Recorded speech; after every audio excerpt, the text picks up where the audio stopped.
Ya. tu, anak mendiang Kapasin, Sanjit Kaur dia menyifatkan kerajaan hari ini gagal dan hanya menguntungkan UMNO saja.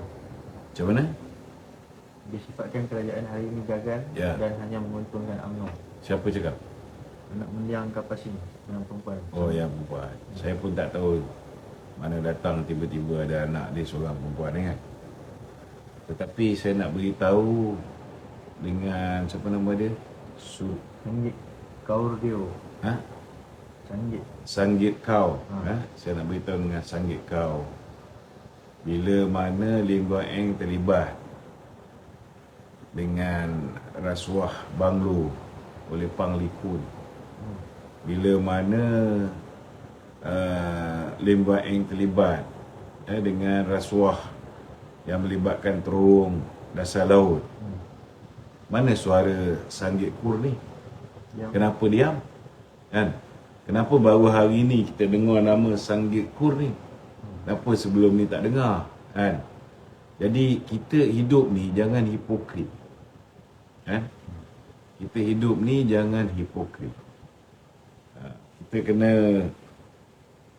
Kita kena berlaku adil.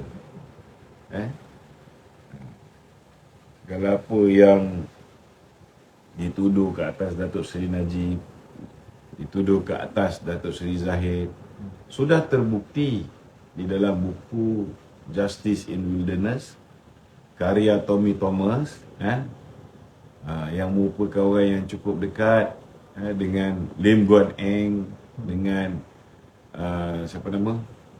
Lim Kit Siang. Sebab Lim Kit Siang lah yang suruh supaya Tun Raus letak jawatan supaya dia boleh lantik Richard Malanjun menjadi ketua hakim negara yang baru, CJ yang baru.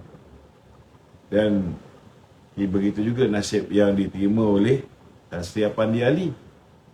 Kan? Dia direhatkan supaya dapat beri laluan kepada Tommy Thomas. Kan? Kita pun tahu Tommy Thomas punya hubungan berapa baik dengan Guan Eng semua.